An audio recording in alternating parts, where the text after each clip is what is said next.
You are tuned in to What Up Baltimore online radio. Please note that the views and opinions expressed on this channel are of the host and not of LadyJ Media. And don't forget to subscribe to our YouTube channel, What Up Baltimore TV. And if you really don't want to miss any of the shows, hit that notification bell and you'll get a message every time we come on. Now, we got it from here, so sit back, relax, and stay tuned.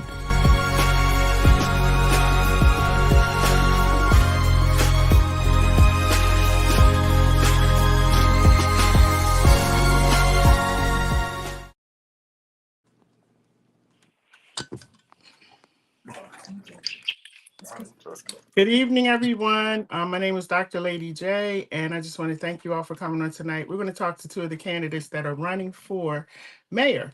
And I don't know where Mr. Wallace went at. I got to go and see if he jumped off or not. But I want to thank Mr. Bob Wallace, and I want to thank Pastor Shannon Wright, because I do know that everyone is I'm going to say busy.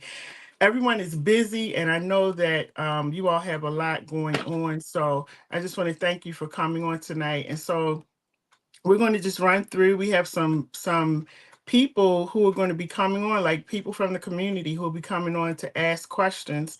And I will allow the candidates to ask those questions, answer those questions. I'm just going to be quiet, and we're going to take it from there. So we're going to get started. I do have someone waiting in the background. Dr. Humphrey is going to be coming on, and I think most of us know who Dr. Humphrey is. I'm going to bring him on and let him tell you who he is, for those of you who may not know, because I know we have people who watch us from all over, and ask his question. So let's bring Dr. Humphrey on. Hey, Dr. Humphrey. Good evening, Dr. J, and to your panel. Good evening, everyone. My name is Dr. Andre Humphrey. I'm the chief of the Baltimore Trauma Response Team. I've been responding to trauma here in the city for the last 35 years. Once I received contact from the police department. All right. And what question do you have for the candidates tonight regarding crime? Well, I mean, the crime situation, I know the present mayor said that crime is down, but I don't see crime being down as low as it could be. And I'm interested for those who's running, what kind of crime plan you would moving forward. That's my question. Okay, well, Pastor Shannon, juvenile and crime in general. Okay. Pastor Shannon, right? You want to start off? Sure. So good evening, and thank you for this opportunity. To say that crime is down, you know how you keep saying something long enough, even if it's not correct, people start to believe it. And I think that's the kind of magic trick that we're looking at here. But when you say crime is down, that people should feel safe in their communities, and so many of our residents, there are some things that we need to do. We need to recognize that as far as youth crime, these youth are coming from broken families and homes. And although we can't legislate those kind of things, we can give family supports to make sure that they can engage their children and catch youth before we have to put them in the juvenile justice system. So that would be my approach. Bring services to the community to be able to help families, to be able to prevent rather than cure. Once you get to the point where you're in the system, then there needs to be some accountability. If you do something wrong, if you break the law, you have to pay for it. So the first step, try and prevent. Next step, if we can't prevent and a child gets themselves in an unfortunate situation, they're going to have to be held accountable. But in doing so, we're not looking to penalize or destroy children's lives, but we do need them to understand that they are accountable for the things that they do. We want to establish more stricter guidance for attending school, more stricter guidance for counseling for the family.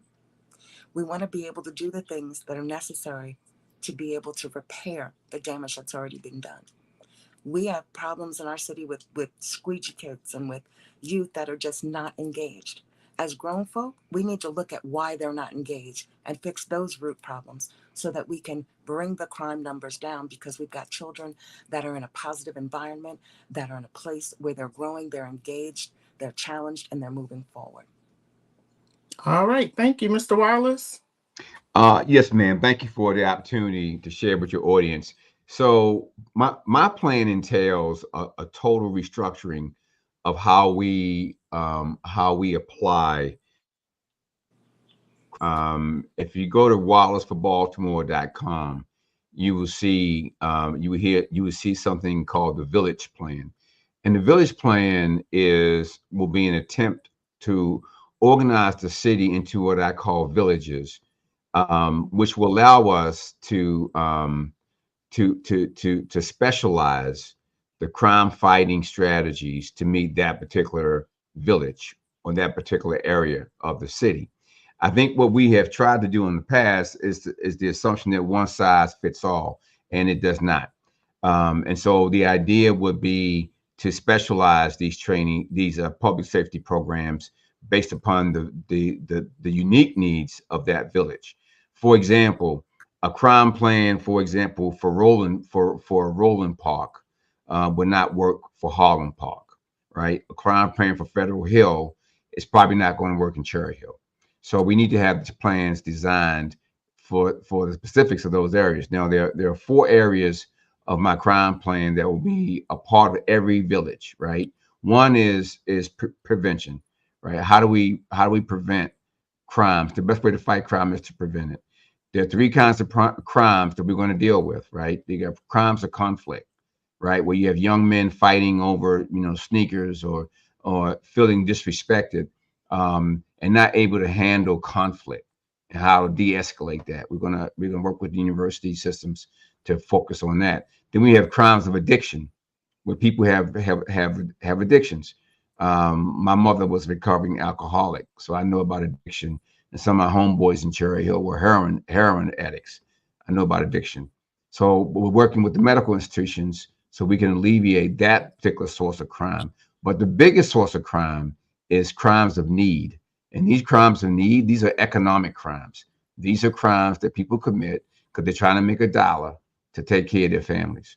And if you look at the numbers, 70% of the crimes are in the category crimes of need. They are economic crimes. And so we need to address the issue of the economy in the city, so that we have, well-paying jobs for people. So there's no need to be on the street in the underground economy to work to make a dollar in that space. But that's a more longer term approach. The second phase we're going to have for every village is what we call interceding or interrupting crime. You heard of Safe Streets, I'm sure. It's been in the press. Great idea, poorly executed. There are other programs like that, like ROCA, which uses a cognitive approach to getting to the brains and thinking of young people and people in general who are looking to commit crimes. And then the third area of each village is going to be enforcement, right? And enforcement is the immediate need. Now, the challenge there, and you guys know this, we're short 700 to 800 officers in the city. So we need to figure out how we can close that gap in the short term as we rebuild it in the long term. So in the short term, what we're going to do, we're going to do 3 things. We're going to put a program in place that will accelerate returning veterans, their enrollment into the Baltimore Police Department. These men and women come already trained, already prepared, and I think we can accelerate getting them through the process to join BPD. The second thing we're going to do, we're going to integrate with the local university police forces. You got Hopkins, you got Morgan, you got Coppin, University of Maryland, you got UB, you got a number of college institutions who have hundreds of officers combined in those areas. And we're going to integrate those into the BPD force so that we can accelerate that process. And then the third thing we're going to do to close that gap is we're going to put together a financial incentive that will incentivize recently retired officers to come back for 1 or 2 years to give us time to rebuild the force as we move in that direction. Of course, all this is undergirded by the fact that we have no trust between the police and particularly the Black community. So we're going to have, I'm going to have a special person on our staff who's going to work with rebuilding the trust between officers and the community. The police department as the institution was never designed to protect and serve Black folks. It was designed to control Black folks. That has to change, and that thinking has to change, and that's what we'll do to help build that trust between the community and the police. All right, thank you. Has that answered your question, Dr. Humphrey? Absolutely. All right, and Dr. Humphrey, I know you're a busy man. I appreciate you coming on with us tonight. Please be safe out there, and thank you for all that you do for Baltimore. You're welcome, and thank you for Uh, having all me. right, have a good night. Thank you, sir. You take care. Yes, sir. You too. We have a comment from Blanca, and she says, if the school district did its duties as the Maryland Constitution mandates, we wouldn't have the crisis we currently have in Charm City. Blanca, for your thank you for your comment. What I failed to say when we started this is that Don Scoggins decided not to, well, his campaign manager decided not to bring him on tonight. And I had asked Theroux about coming on, but I found out today that Theroux actually pulled out of the race and he's now supporting Sheila Dixon. So there's been a lot going on, everybody. But the one thing I want you to remember is that your vote counts, okay? Your vote counts. Um, your vote counts. And we have a mother. She's saying she's still at the event, but I think she can call in because she wanted to ask a question. Van, you can actually call in. I'll put the number on the screen so you can call in. She had a question for you all. So I want to move over to homelessness. I have some questions from Christina Flowers.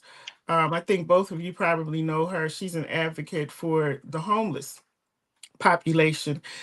She sent me some questions. Let me go back to them. And she says homelessness has lost millions to HUD due to corruption and mismanagement over the past 3 visits from them to homeless services. What is your plan for better accountability for such a vulnerable population? I'll start with you, Mr. Wallace. Well, it all starts with the people, with the leaders in those areas. So I know we have an office already that exists in the current administration for homeless. I don't know the person the homelessness. I don't know the person who is driving that, but it starts with that particular person. I have said since I got in this race, as we make sure that we capture all of the homeless people in this city in terms of the number. I mean, right now we have in the nation, they estimated we have almost 700,000 homeless people in Baltimore City. We got about 16, 17 homeless people that we know of. And so I think the mayor's plan, the current mayor's plan that he used in terms of renovating to local hotels that will provide housing for the individuals, I think that's a good start. I think we would look at that as a start, and then add on vacant housing that can be renovated to be housing for these people. So housing first is going to be critical to address this issue. But after the housing is in place, then the wraparound services in terms of psychological help, mental health help, or hygiene, these types of things will have to be part of that. But what I remind people, I remind people that the line between homes, being in a home and being homeless is a very thin line. I spent the night in a homeless shelter for men, and I talked to these men, and you'd be amazed. I mean, many of these men were functioning citizens, all right, but something happened in their life. They lost a loved one, they were hurt, their child, whatever, and they couldn't handle it, couldn't manage it, and just lost it. So I just remind us all, there by the grace of God go we in terms of that Absolutely. area. But that's what I would do, ma'am, to help those people to transition. All right, Pastor Shannon, right? So this approach is not going to be an overnight solution. Um, I think the renovating the two hotels for emergency and temporary housing is a good start as well. I think from there, you have to do an in-depth assessment to find out if it's homeless for a reason, homeless for a season, or homeless because of an ongoing issue and deficit. We have to look at the mental health aspect. We have to look at the economic aspect. But we also, while we're doing these assessments, have to do this housing thing in stages so that once a person is housed, they have a better chance of staying that way. So the first Mm-hmm. phase would be sheltering. And while you're in a shelter, getting an assessment, finding out if you need mental health, if you need economic help, meaning do you need better training? Do you need family services? What do you need? Mm-hmm. That phase would be 9 months. The second phase would be cooperative housing, similar to how co ops are in New York City. And it would be a cooperative situation in an apartment complex where people had ownership. When you start to increase ownership and that feeling, people are more invested in where they are and trying to hold on to where they are. The co op phase would be 2 years.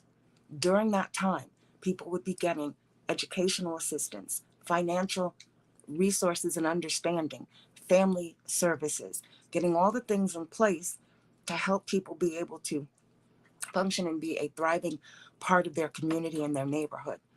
The third part would be individual home ownership. Now, conceivably, that will take you about 3 years to get there, a little more than 3 years to get there. Um, but by the time you're there, you've learned how to balance a budget. You've understood how to get better job training to get a better job. You've got family services. You've got financial assistance. You've got low cost mortgage to be able to get you into that home. And then you've got a mentor that would stay with you for the next 5 years to make sure that you're on track, that would meet with you monthly, try and head off problems, prevent rather than cure problems, so that once we take a person from homelessness to homeowner, they have a better chance of staying a homeowner. Doing that, you fix poverty, you fix homelessness, you increase home ownership, you increase your economic base for the city. So, multi-pronged approach: shelter, co-op, individual home ownership, with a coach, a mentee coach relationship for 5 years once you finish the program to help make sure that you're really on the right path and can stay that way. Recidivism and homelessness is a thing, it's real, and we need to prevent that. All right. Now we do have a call, and just to let you know that this caller is actually calling. I mean, I'm sorry. This caller is actually incarcerated, is what I'm trying to say. Um, I'm sorry, I had dropped something, but this caller is incarcerated and is calling in from the facility and has a question. So I'm going to let him ask his question, and then you all can answer. Go ahead, caller. Hello, how's everyone doing today? We're How do you, good. sir? Yeah, well, thank you. So I'm speaking about the Juvenile Restoration Act. I got 18 years in day for day. I came in as a juvenile at the age of 15, and I'm on my way up to actually go for the Juvenile Restoration Act. So one of my questions is, um, when I go up and say that they do give me some rhythm, what resources will be available for guys like me that's been in since a teenager, and re-entering society. And how many years have you been in? So I've been in 18 years, day for day, since the age of 15 years old. Wow. Okay. So we'll start with Mr. Wallace.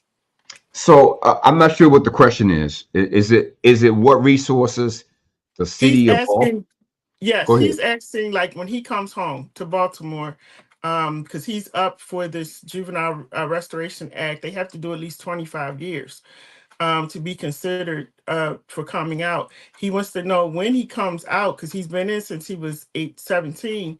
What kind of 18, sorry. What kind of resources will be available for him?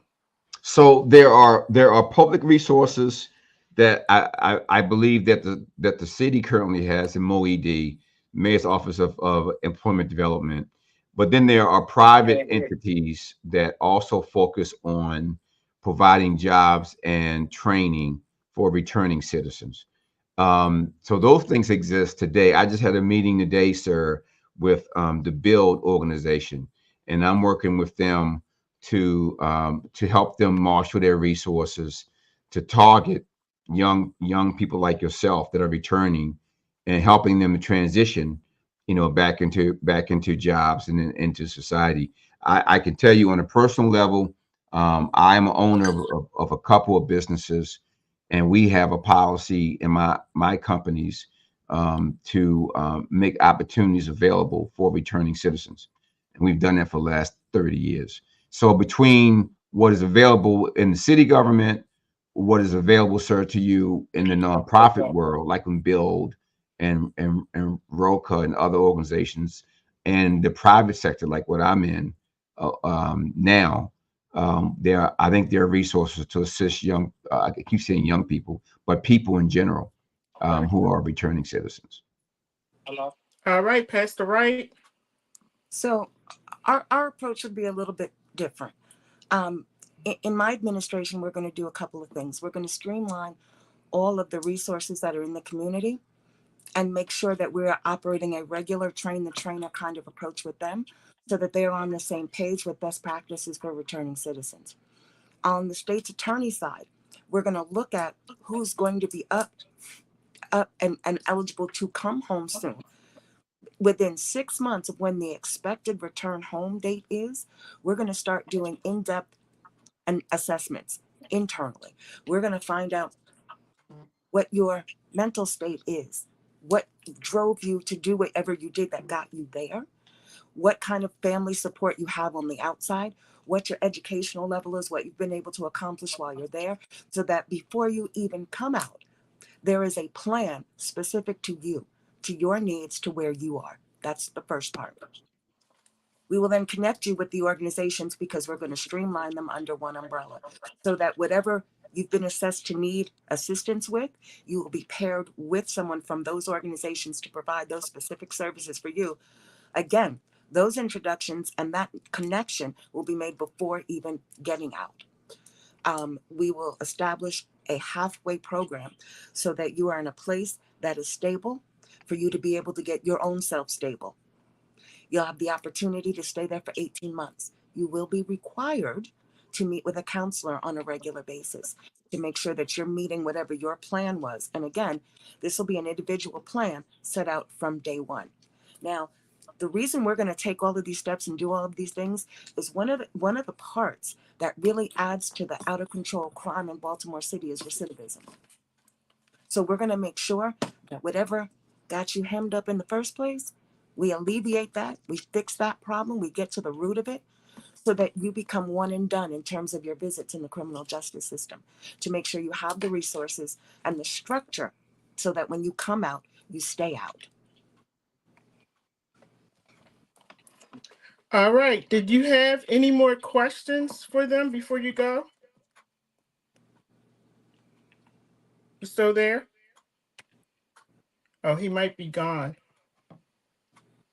Thank you Yeah, so I'm sure much. his time is limited. Yeah. All right. Thank you so much, caller. Yeah, so yeah, so they a lot of those men and women watch the show from inside, they listen to it through their family members. Um, so I know that Mr. Wallace has to go, but I want to ask a question real quick, and I'm going to let him take this question. This question is about education, Mr. Wallace. The lady who wanted to ask a question is still, I guess, where she's at, and she's not able to get to the phone. But she has a teenager, and there's a lot going on with Baltimore City Public Schools as far as education, these ghost students and all those different things that we see on Fox 45. And she's a parent who wants to know what you all are going to do about the school system in Baltimore, because it's been going on for so long. And it seems like to her and a lot of other parents, nobody is addressing the issue. So I'm going to let Mr. Wallace go first. Yes, ma'am. Nobody addressed the issue because it is a complex issue. It is ripe with political risk, and so the past leadership, current leadership, they choose not to lean into it. Bob Wallace will be an the education mayor. I'm a product of the education system in Baltimore City. First of all, I went to Mm-hmm. Cherry Hill Elementary, Cherry Hill Middle School, and then Polytech. So I'm a product of this system, and I know that this system is capable of educating young men and women to compete on a global level. I've competed on a global level, and my base is the Baltimore City school system. But there are a couple of things that need to change to get it back to where it was. First of all, it's the leadership. So under Mayor Wallace, we're going to have to ask. I'm going to insist that the CEO consider resigning. That we look at reinstituting a new board that will be more effective at implementing the changes that are necessary. We're going to have reestablish the code of conduct for not only the students.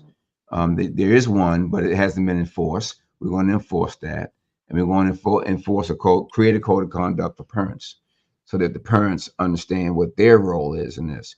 We have too many situations where we have parents who have children, but they're not parenting these children, or they're not performing the job that they need to be doing. We need to hold them accountable, and we need to have that parent code of conduct that I will insist upon, as the mayor. The second area we're going to look at is looking at the curriculum reengineering, right? We need multiple paths to success for our children. Not only college, but the trades and professions, carpentry, electrical work, AI, IT technicians, these types of things that don't require college, but where a young person can make a decent living. And then the third track we're going to put in is the track for entrepreneurship, where we can train our kids who want to become entrepreneurs, that they can go through our system and graduate and become entrepreneurs. We have to find a way also, in addition to the curriculum change, we've got to find a way to better use the resources of the schools. And that is, right now our schools open, around 7, 8 in the morning. They close at 3:30. So we have to stretch the schools and stretch the school days so that the kids can come earlier and they can stay later, right? So that we can have an environment where these kids can have a safe place to learn for those that want to learn. I support the public safety officers having guns in the school, and I think that's what we have to do in order to allow a safe environment in those schools. And I think the teachers we have are pretty, for the most part, great teachers. Mm-hmm. I think we're just asking too much of them. When kids come to our schools that are traumatized, the kids, first of all, the kids don't show up. In many cases, half our kids are not there. The ones that come, that some of them leave early, but then when they leave the school, they have no reinforcement of what they learned. So those Mm-hmm. kids are not going to be successful. So we as a city have to be able to stretch the resources of the school to provide a safe environment for our children to learn in. So those are some of the things that I would do: is the people, the curriculum, and then the infrastructure. How do we use the schools better to provide safe environments for our children? All right. Thank you, Mr. Wallace. And I know you have to go. I appreciate you taking time out of your busy schedule to come on tonight. And I wish you much success in your race. Thank you so Thank you, much. man. God bless All you. right. You Take care. too. All right. Bye Bye bye. bye. So we're going to we have Pastor Shannon Wright here, and we're going to finish up just one more question. And unless, you all want to call in, but we have one more question. Oh, I'm sorry. We didn't let you answer. I didn't let you answer the question. All right, go right ahead. Sorry about that. So education is one of the key focuses that we have to address. Mm-hmm. Um, we need a new superintendent. That's very clear. Although we need a new board, the city charter is pretty specific on that. Once Mm-hmm. appointed, folks serve a term. Once their term expires, they do not have to be renewed or reinstated. But um, to be specific, you can't just replace the board. You have to allow them to serve out their term unless you are doing an accusatory removal, which is a whole other another process. So reality, the board's got to serve out and you've got to replace them with new people. That's number one. Number two, I would create a boost type program here in Baltimore City. The city is required to pay a certain amount into the public education system. I would allot that money to individual families for them to be able to make the decisions for their children. So just as the boost program works throughout the state for low income families, we would have a citywide boost program so that while the schools are getting themselves together, the children don't continue to fall through the cracks and suffer. So you're going to have an opportunity to be able to remove your child from your local community public school and be able to put your child in the school of your choice that you feel, knowing your child better than anyone else, that they're going to have the best chance for academic success. We're going to, when we do that, there will be a contract between the student, the parent, and the city to be able to honor those funds that are going to be spent or invested in that child. We're going to also work with folks to be able to expand the number of charter schools in the city, some specific to special needs, to single gender, to different types of categories, but expand the charter school offerings in the city. Also, we're going to lobby in Annapolis for academic savings accounts, which would give all the parents in the city the option to be able to decide to keep their child in public school or put them in parochial or private. Now, I know a lot of folks, teachers and union folks, are going to be upset with this, but let me be really clear. If you're a good teacher, my problem is not with you. And we're going to do everything to make it possible that you have a position in one of the new school situations, if you will. But we have to do this. So we have to use the money to be able to fix the existing public school system. We have to expand Boost, academic savings, and charter schools to introduce competition so that the schools understand you get money per student. Your student population is going to dwindle until you can prove that you can actually provide a quality public school education for these children. We cannot let another generation of children fall through the crack, that those that manage to come to school, stay in school, and get a piece of paper are still not qualified. I hear horror stories of students that stay in school, get a diploma, go to college, and have to take the first year and a half of remedial classes because they have no idea how ill prepared they are. We're going to improve our standards. We're going to bring back Black excellence. We're going to expand Boost. We're going to expand charter. For those that choose to stay in the public schools, we are going to create a community model so that parents that may need some remedial assistance will be able to get it. Meals will be offered, all sorts of support and wraparound, all those buzzword wraparound services will be available. Be able to build the families so that you're building the communities and the neighborhood and improve academic success from day one. All right. We do have a caller. The gentleman that called before is calling back. So we're going to take his question, and you're the only one. So the question goes to you. All right, go right ahead. All right. So my question is there any preventative measures that are put in place for our youth, such as myself, uh, that are made out there so we won't reoffend or come to prison and have to do 20 years, 25 years, things of that nature? So in my administration, there would be, because prevent is better than cure. I'd rather be able to see a problem coming, be able to get to the root of that problem and fix it so that you can avoid being in the criminal justice system at all. So we would work with the schools, with families, with community organizations to be able to see where there's a problem, what the problem is, and try and fix it so that whatever the issue is resolved before you end up in the criminal justice system to begin with. But once you are in that system, we are going to make sure that you have all the resources necessary, an assessment and all the resources, so that we cut the risk of you going back in. We're going to cut recidivism. We're going to try and get to the root to prevent rather than cure. But if there's a cure, we're going to make sure that we also give the resources to be able to prevent recidivism. Does that answer your question? Yes, yes, yes. It helps. It helps because coming by being in here, almost 20 years, I see a lot of the young guys come in, and it's a lot of mental health issues. It's a lot of things that could have been prevented. Then wait until something happens, and then it's all hands on deck when something happens. So when I say preventative measures, when it just kids in poverty communities, us that don't have a chance, well, slim chance, right. That's what I mean when I speak of preventative measures. Not when something happens, but before it happens. You know what I mean? So Absolutely. that's no question. Prevent is better than cure. We've got to make sure we've got the resources in the school to be able to see a problem. When you're a parent raising a child, you see when something is not correct, when something needs to be addressed with your child. And I'm not talking about, oh, they didn't clean their room. No, when they are struggling emotionally or mentally. You're in a situation where there's not food on the table, there's not a stable roof over their head, and it's stressing you. It's stressing that child.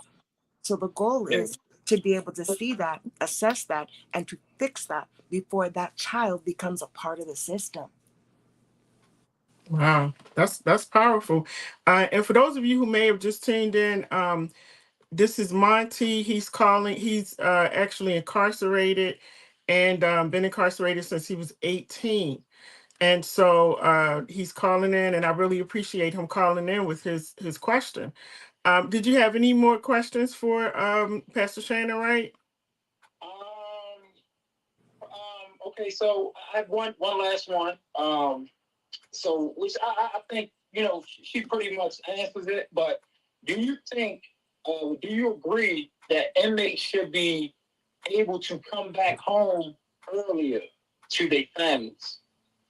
So like a time cut, a reduction of sentence, the behavior, or So I think that's something that has to be addressed on an individual basis. If you are in a situation where you found yourself incarcerated because you did crimes of desperation, you needed to put food on the table or something along those lines, then yeah, you should come out sooner. You should also be able to have the resources to be able to get education, whether it's vocational or academic or however that needs to work, so that you can get a job that will keep you from being in that desperate or hopeless situation. A lot of times the things that folks do that end them up there are because they're desperate. They either are underemployed, unemployed, don't see hope, don't see a solution, and find themselves contemplating and doing things that they were raised not to do because they don't feel like they have any other options. So we need to put those options on the table. All right. Thank you so much, Monty. We'll be praying for you. When exactly are you supposed to come home? In another year and a half, 2 years from now. Okay. And that's why, I get on and I ask because I want to be prepared, because everybody don't have all the support, after doing 20 years day for day, So I appreciate y'all. I appreciate it. Yeah, and we appreciate you calling in and asking what you need to do before you come out. That's really, really good. And keep calling in, okay? All right. All right, take care. Bye-bye. All right, you too. So, and thank you for, answering his questions, because it is important that they know what's, going to happen once they come out here and what they have to face. Because if you think about it, him being gone over 20 years, a lot of things have happened since he went in, and he was 18 when he went in. So a lot of things have happened, and now he's in his 30s. So definitely want to make sure. And what I will say, is that I do know in Baltimore, PG, the surrounding counties, there are a lot of transitional houses for these men to go to. And a lot of them, I mean, the services that they provide are just amazing. And a lot of these guys come out and they are really doing great things. So, transitional housing is important. And if someone asks you to donate or help out, please do what you can to help out, because we as a society have to make sure that we're also doing something to help, in preparation for them coming out. So I had one more question, and this question is, oh boy, it's about economics, our economy here in Baltimore. It's a little stressful for me to even talk about. Now, one of the major things, outside of crime, because we have a lot of crime, um, is the electric bill. I have, so including myself, so many people complaining about the electric bill. I forgot the name of the company that BGE was sold to. I forget the name of it. But my bill, and you've seen where I live at, I have a nice size apartment, but there's no way that my electric bill should be over $200 a month. And I pretty much sit in one room, and that's the room I'm in right now. We don't have the lights on in the other room. It's just me. And it's so frustrating to have to kick out all of that money. And I'm hearing from people who have houses who are paying $500 and $600 for their electric bill. So can you touch on that, and tell us what you would do? I mean, since the company was sold, is there really anything that a mayor can do coming in? So we'd have to look at some of those issues and some of those questions. I can't give you a straight up answer, but I can tell you that our bill has definitely more than doubled as well. So Mm-hmm. one, the company being sold, it's a private company, so you kind of have to look at that and what the guidelines are for that. Number two, I would reevaluate the current mayor's conduit deal and see if there's any way of getting us out of that. Baltimore has a habit of selling its soul and all of the residents down the river. First, it was the water and the water bills. Now it's BGE. There's no competition for cable and telephones. Baltimore has sold its soul to make a dollar based on whoever was in office that has left all of us out to dry. So one of the first things that I would do is look at all of the utilities to see what we can do to open up competition in a free market. For example, we shouldn't all have to be under Comcast. We should be able to make the decision like you do in the county, what providers you want.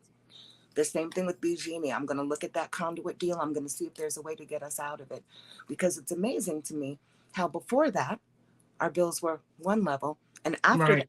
when there's not going to be an increase and not being sold and all that other good stuff, most folks' bills have doubled.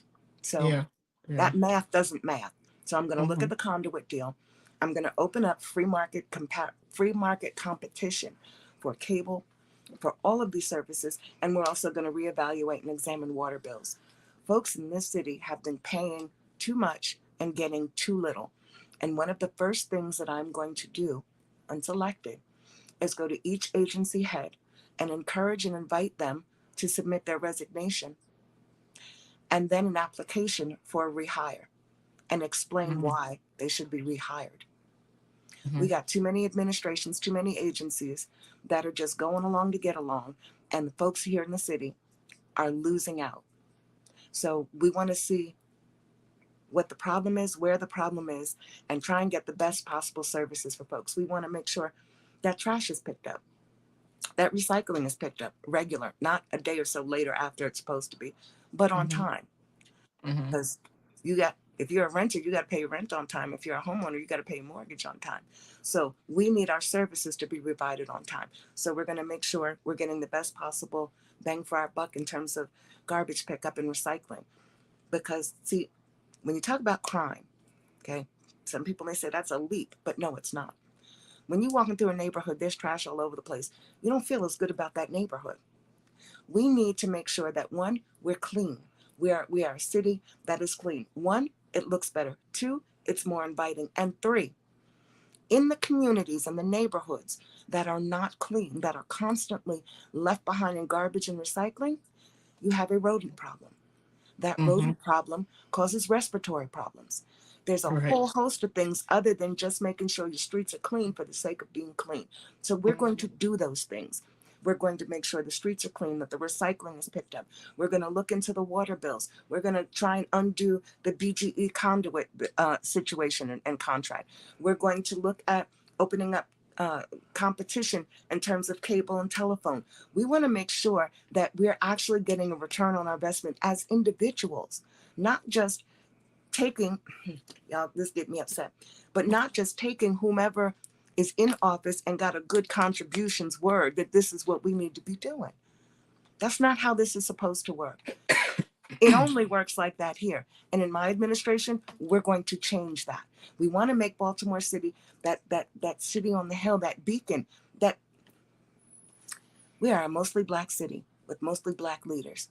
There's no reason why we cannot hold our leaders to a standard of Black excellence, to bring that back as a model for all of our cities around this country. That's what I want Baltimore to be. And under my administration, it will not be an excuse of, well, this problem exists in Chicago, New York, and every place else. No, we will be that example of Black excellence that makes the math and makes it do what it need to do.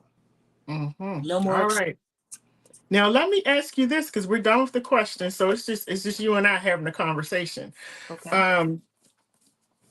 Here, you're Republican.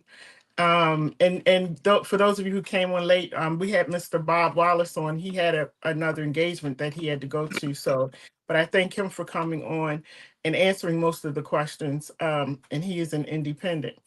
Pastor Shannon Wright is a Republican. And as I said earlier, Tharee Vignaraja dropped out of the race today, and Mr. Scoggins could not be on tonight. So we're just down to us now. Now, I do have a question about trying to see how I'm going to word this. Give it to me straight, no chaser. Come on. I do have a question about the politics in this city. I am not I'm not a politician, but I don't like what I see. And let me say this, everybody. Because I didn't want to take you all's time away. But we're actually done with the questions, and we have a few. I think they're just comments in the chat. But the way that we treat each other, I just don't like it. There were, I'm not even going to say several, a lot of people, when I sent the flyer out, who looked at the flyer and they were like, why are you interviewing them? It almost like it's a waste of time to do that. And I want to say this to everybody. First of all, you're entitled to your opinion. I always say that you're entitled to your opinion, and I'm entitled to not receive it if I don't want to.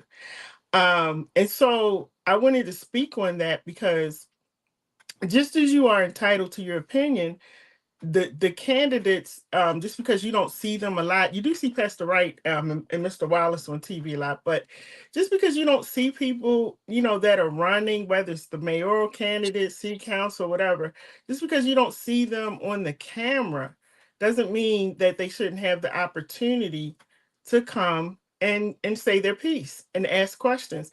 And I'm always when I do this, I mean, I've interviewed Mayor Scott, I've interviewed Sheila Dixon several times, but I'm always looking at the people that nobody's really talking to, because I want to hear from them. And so I try to provide a platform, and that's what this is about. I think we have to be more careful about what we say out of our mouths and how we think. I am a person that I like to think and I like to know, information is power. And so I need to hear from everybody that's running. And then I can make an informed decision. But to say, why would you interview these people or have a problem with people that are Republicans that I interview? I think it's sad. That's my personal opinion. I think it's sad. I think that, and a lot of times, Pastor Shannon, it's not other people, it's our own race. And I often say that we can be our worst enemy, just our worst enemy. Whether you like the person or not, at least hear them out. When you say negative things, it only gets bigger. Say something positive. You don't like this person because they're a Republican. Okay, that's fine. But don't say a lot of this negative stuff. And some of it is downright hatred, that I hear. And so I said this year that I was not going to be bothered with any politicians. I wasn't doing any interviews. And you remember we said, and here I am. Here I am. But I came in a little late, covered an event and all of that. But I just wanted to, it's not a question. I'm just, putting out my feelings because this is going to be I think, pretty much the last interview for me in regards to, politicians. And I will be on here talking about voting because it's important to cast your vote. But I will ask this, how do you deal with that? Because I know that you get attacked a lot. Mr. Scoggins, he got attacked. Chris Anderson, he got attacked on my platform. Like, how do you deal with people coming at you, and also people feeling like because you are Republican that they really, and this is a Democratic city, they really don't want to talk to you.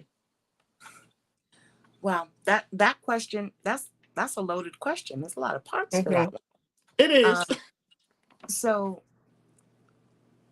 I am fortunate that I am happily married and I have a sounding board and someone that I can vent to. I'm Hmm. very fortunate and blessed in that.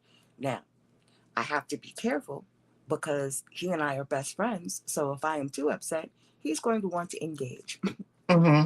Hmm. um, but that's the first step, having a good support system at home. Um, the second step is, you mentioned some of the other opponents had been attacked. I really don't get attacked much. Um, the only I person think you don't hear it. I think you don't hear it.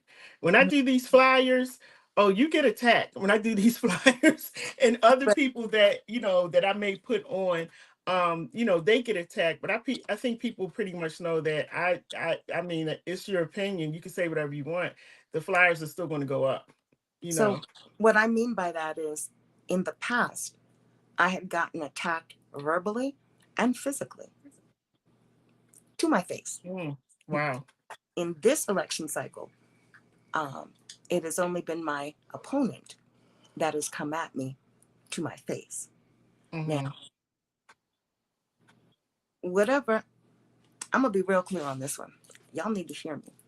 Whatever somebody's got to say and they want to attack me, but they're doing it behind my back or about me, not to me, it's because, regardless to what you may think of me, I stand up for mine. So if folks have a problem, they should bring it to me directly because then we could have a conversation. Now, if there is a problem with the R beside my name, that is not my problem. That is your problem. True power comes from a seat at all the tables, not just one because everybody told you that's where you need to be. True power comes from a seat at all the tables. Now, for those of you that may feel um, you don't like what I have to say, you don't want to hear what I have to say, well, let me ask you a question. How's this current administration working out for you? When you keep on doing the same thing, when you keep on voting the same way, and then you sit there and complain about what you got is a mental illness. Because if you're going to keep doing the same thing and voting the same way and expect something different to happen, the problem is yours, not the person that you're voting for. So many people will tell you what they think you want to hear to get your vote and then do what they want to do once they have it. I'm not that. You may not like what I have to say, but you will never have to decipher what it is I've said. I'm going to say it to you, not about you. That's number one. And if I say it, it's because I mean it and I intend to do it. May not always like it, but at least you'll know I mean it. I'm a straight shooter. Mm-hmm.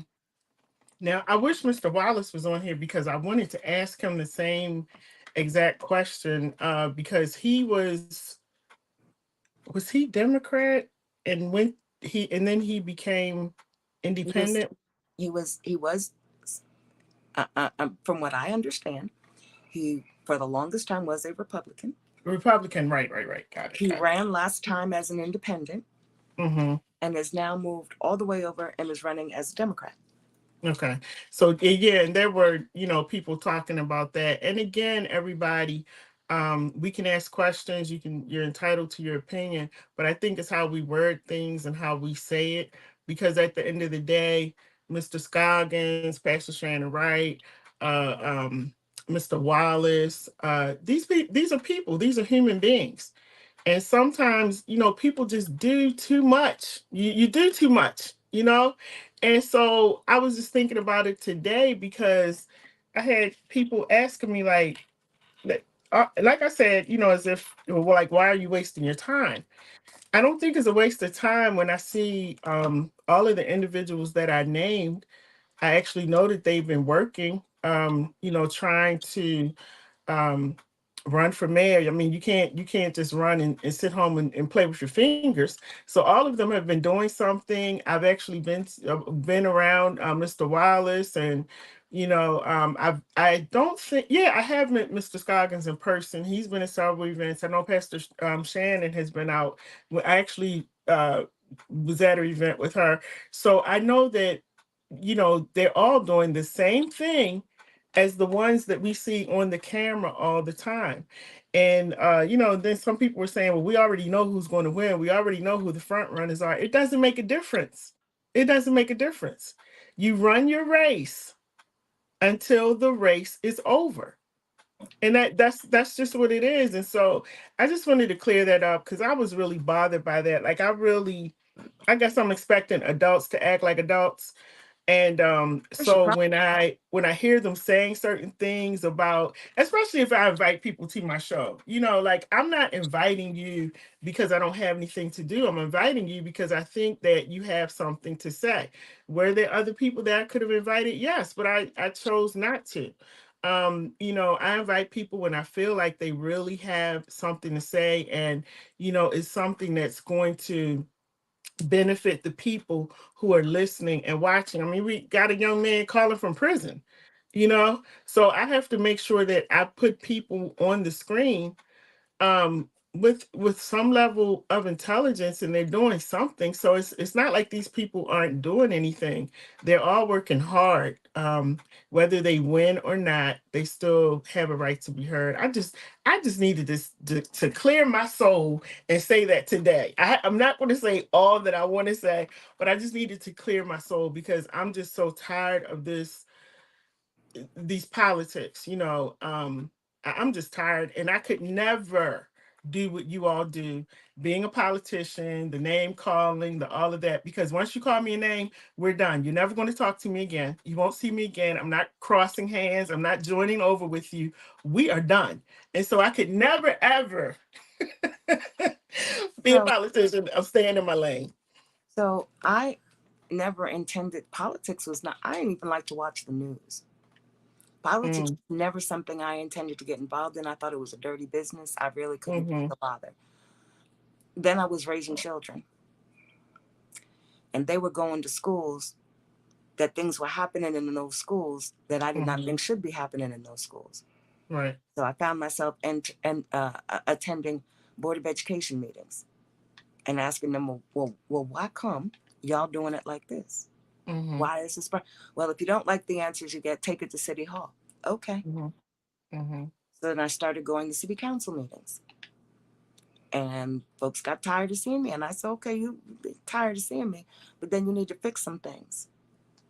So there were some situations with our kids in school that we were able to work out. And someone close to me said, okay, you fix the situation for your children. What about the rest of the children stuck in a similar situation? And I thought, dang, I only got four. Well, dang, wasn't my intention. But you know what? mm-hmm, To those much is given, much is required. There are a lot of folks out there that don't know how to be the champion for their children. So those mm-hmm, of us that do need to teach that, need to mm-hmm, show that, need to help people to do that. That's how and why I ended up involved in politics. It was not a lifelong goal. I decided from a very young age I was either going to be a musician or a fashion designer. mm-hmm, I don't want to be in nobody's politics. I don't even like to watch the evening news. But I'm stubborn. So when my mm-hmm, children started having issues, I knew I needed to be in a place in a position to be able to find solutions. I had mm-hmm, decided that I was going to be a drummer. I went to college on a music scholarship playing the drums. I played the drums because my father told me not to. He wanted me to play something girly like flute or clarinet. And I said, okay, I'm going to get the biggest, loudest thing I could find. And I went to play drums. But when I got that scholarship letter, he said, okay, here, please play the drums. Mm-hmm. Mm-hmm. I'm going to fight for mine. That's why I got involved in politics, to fight for mine, to fight for the ones next to me, and for those that don't know how to fight. Mm-hmm. That's why I got involved. It's not about ego. It's not about I have nothing better to do. It's not about any of that. It's about I honestly believe in being a part of a solution set for my community instead of just sitting there and complaining about things Mm-hmm. going wrong in my community. That's why I got involved. So to those So, that want to yeah. complain and ask Mm-hmm. questions, it costs $150. Put up your money, sign up a paper, and let me hear what you got to say. Yeah. It's so easy to I'm sorry, y'all. I have to plug up my device. It's so easy to yeah, to be able to run for office, but I don't know, you can correct me if I'm wrong, but I used to actually be out there. I mean, like be out there on the Mm-hmm. streets. Mm-hmm. But then when I realized that, you know, it just kind of boggles my brain that, and I think I said this the other night, we have children dying on the street. Not one, sometimes it's two or three Yep. that are dying. I'm talking about children like under 20 years old. Mm-hmm. A lot of them don't even make it to 25. Mm-mm. There's no outcry from the politicians. There's no marches, no nothing. I mean, the parents even go in and close the door, and I know that they're grieving. But I'm just like, have we gotten to the point that we're so comfortable and we're so numb Yes. that when these children die, we just are like, we see it on the news and we're like, wow, another kid died. And then we go eat dinner or Yes. we go watch TV. Like it's Mm-hmm. really starting to bother me. I want to move away, to be honest, because uh, when I was talking to a friend of mine and I was telling her, you know, how it is here, she's like, oh, it can't be that bad. It's just, and I'm telling her, I'm like, no, I'm serious. Like, I went to do a visit at the detention center Monday. While I'm on the way there, I have the Citizen app on my phone, and right around the corner, there's multiple shootings right around the corner from where I live. And so this is crazy. Y'all gonna think I'm crazy. It was Steve Copeland. That's who it was I was talking to, because Steve was laughing at me when I said this. And I said, Steve, this is gonna sound really crazy. But when I leave home, every time I leave home, I have a pattern. I make sure everything is put away. I always make sure my papers, like insurance papers, stuff like that, are in a place where, my son or family member can find them. Um, I always, will let everybody know where I'm going. I'll send my location on my phone to let them see where I'm at. Uh-oh.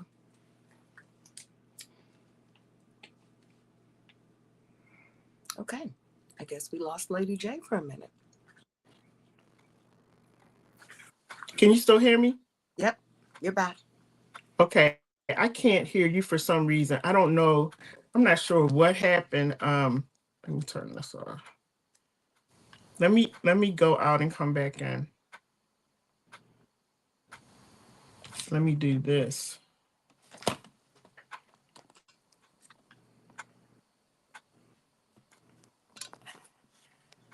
Because I don't know why it's not.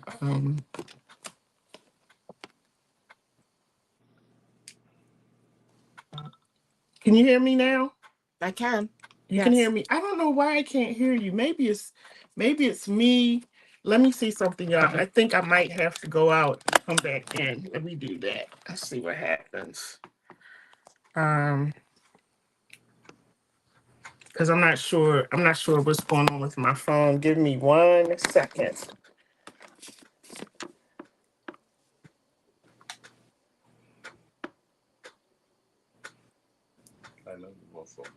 Mm-hmm. I do.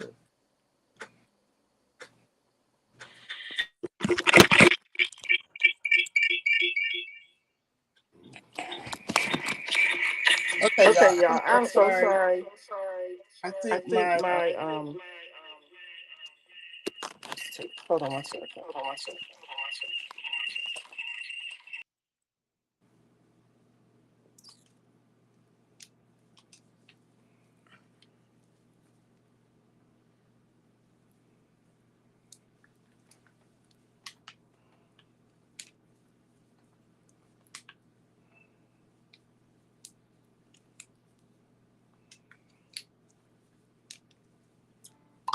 I can't hear you at all. Can you hear me now? There you go. Okay, I'm so sorry, everybody. Thanks for being patient. My phone actually was dying. But yeah, what I was saying is uh do you have you don't have an iPhone, do you? No, I You don't. don't. Okay. Well, I need no. somebody to I say, mean, well, I shouldn't say that. I don't. My husband does, and I'm oh actually using his right now. yeah, my iPhone is getting really hot for some reason. I don't understand what that's all about, but I gotta figure out what that is. But what I was saying to you before that happened is that um I have it's like a ritual, because I always have in my mind that maybe I won't make it back home, you know.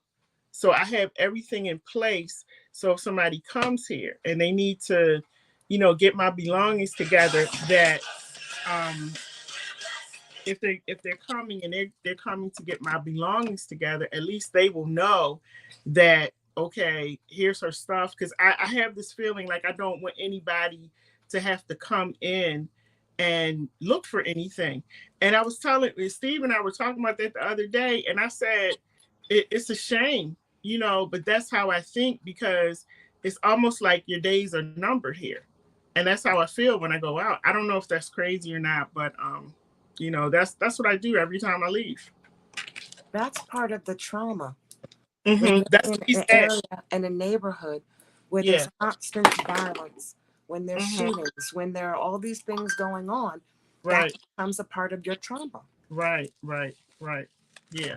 And that's what he was saying. And I was just like, it's really sad that that's how we live, but a lot of people are living like that. It's unfortunate. And I'm just being honest about, how I live and what my process is and, what I'm thinking as I'm doing this stuff because it's not a good feeling, but that's just how I'm living. So anyway, Pastor Shannon, I thank you so much for coming on tonight, spending time talking. We did have a lot of comments on here, and I'm going to go back and look at the comments. But I want to thank everybody for tuning in and supporting the show and supporting these candidates. If I could say something, I'd like to thank you for doing this. I know it's not easy, Mm-hmm, and I really appreciate the platform and the opportunity to be able to share a vision, a positive vision for our city. mm-hmm. We Thank you so much. we got too much going on. We need every option possible. Every option. And I think, the other thing about having everybody on is okay, if you don't win, at least we know what you can do. We know the things that you can work on, and maybe it's something that you can still do that type of work in the community. So it's just important to be informed. That's my word for today. Be informed.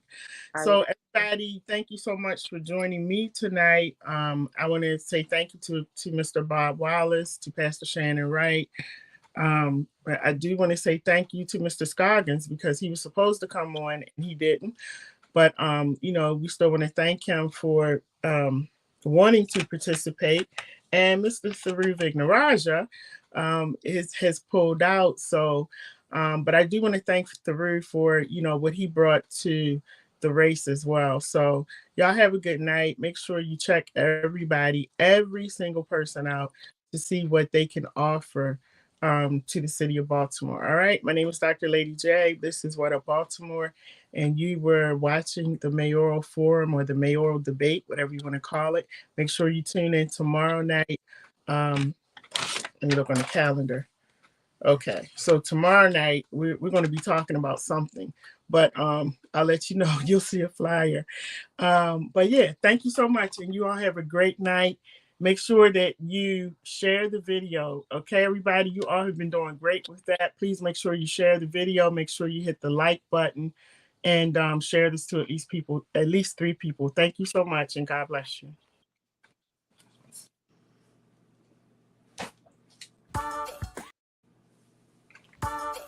Just wanted to let you know that the host of this show appreciates the time that you've spent with them.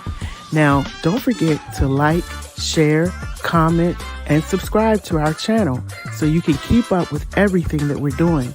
And most of all, thank you for tuning in to What Up Baltimore online radio, where the people have the power.